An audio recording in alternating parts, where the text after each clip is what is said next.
Eddie Levine. With me on set is Bruce Weinstein, and he is with IPA. We're going to be learning a little bit about that. But what's so cool in life sometimes is the network of people that you know. It turns out that we knew so many people in common. We've been having a wonderful time getting to know each other backstage. With us now is Bruce Weinstein. What is IPA? Thanks, Donna. IPA is Insurance Planning Associates. Okay. We are a Long Island-based executive benefit firm that works with owners and their key personnel, and we've inherited a lot of the staff benefits and core benefits as a result of everything going on with Washington and the media and the Affordable Care Act or Unaffordable Care Act. And do you like what you do? I love it. I love numbers. Okay.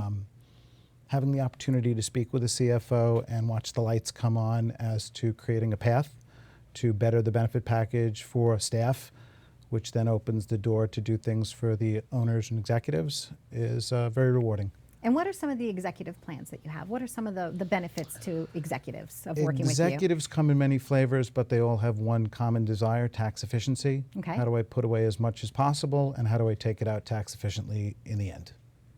And the success that you've seen for them when you're working with executives, like, do they like take you out to lunch? Like, are they like calling you saying thank you? Like, how have you been able to like change their life and make things better for them? We help them buy the cabin in the woods. Okay. We help them put their kids in school. We help them buy their toy car. We help them take a second honeymoon. And you're alleviating pain. That I heard too, a phrase, you know, you're alleviating the pain. There's a pain sometimes. Sometimes it is absolutely a pain point. How do I achieve my goals in the future? It's very hard in today's economy. And what about from the employees? What type of things can help an employee have a better relationship as an employee? Staff plans are very interesting because it's very, very personal, from the mailroom guy to the dependent who's at Arizona University. When dealing with health insurance, you're using it, you're engaged in it, from the prescription all the way to the pre-authorization. We approach it very, very differently. Fortune 500 companies do things pretty smart. They pay as they go, and they buy wholesale. And all that means is if you play in the network, you're getting a discounted cost for the claim activity, and if you pay as you go, you save a fortune. And most people in the smaller groups don't understand those two dynamics, and they're typically spending a lot more money than they need to. Consumption plan. I see that you brought a bottle of water, so explain to me, because I said to you, I'm like, Bruce, I'm like, we have cups, I can give you some water, and you said, wait a second, I want to explain it using this. We use a bottle of water metaphorically. Okay. Pretend that this bottle of water is the employee benefit program. Every company, USA, hands one of their employees, regardless of how they pay for it, the bottle of water. The problem with that is we don't all drink the same amount of water. In fact, the statistics are nationwide: about 30% of all insureds last year did not go for a doctor appointment, a prescription, a nothing, and yet it cost the sponsoring company $8,000.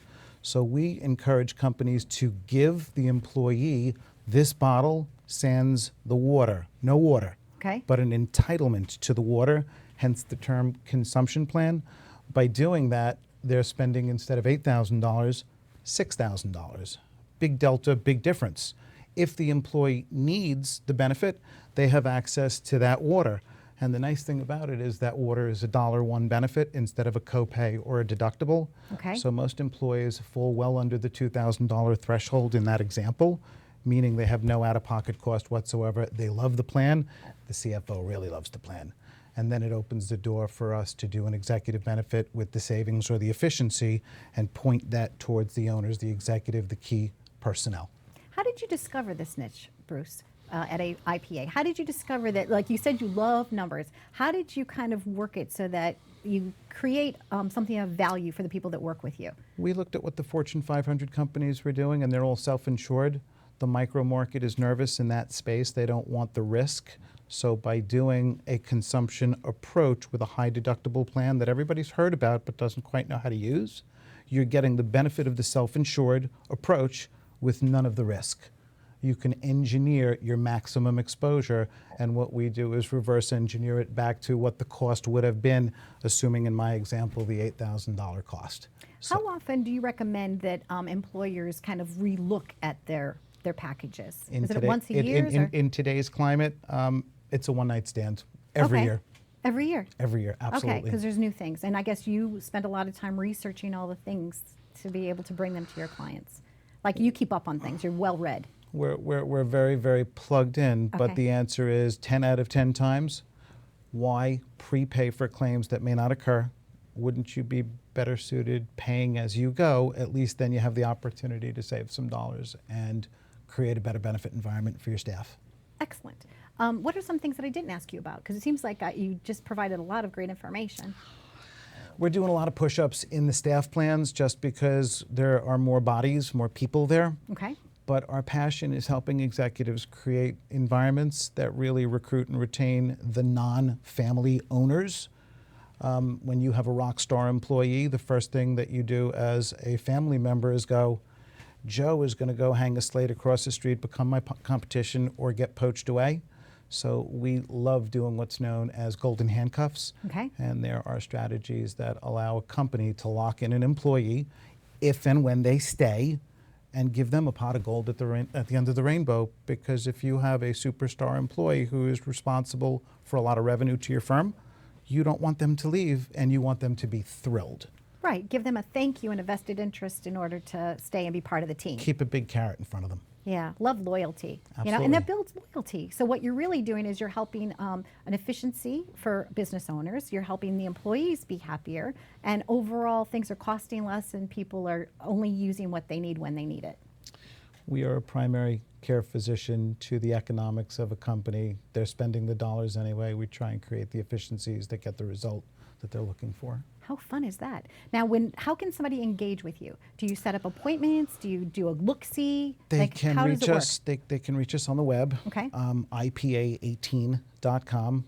We actually have a very interesting animated movie on our website that talks about the discrepancy of the highly compensated owner and key personnel versus everybody else. We love everybody else. Yes, I understand. But it is the owner and the highly compensated employee that looks at the limits of a 401k plan or the limits of traditional benefits and says, wait a minute, I'm being discriminated against from a percentage standpoint. The employee can retire at 50% of their income. The executive can retire at 20%. That's a big gap, and we create plans that fill that gap and can reward the highly compensated in a wonderful way. Fantastic. Thank you very much for joining us. Thank you for having us. So I liked your analogy. This makes a lot of sense to me. So it seems to me like you are also a person that's really vested in what you do and that you love what you do. Love what I do. Passionate. Yes. Passionate about numbers, which, you know, I don't even balance my checkbook. So it's good that there's people like me and there's people like you. And I'm happy to recommend you and refer you to some business. And thank you very much for joining us.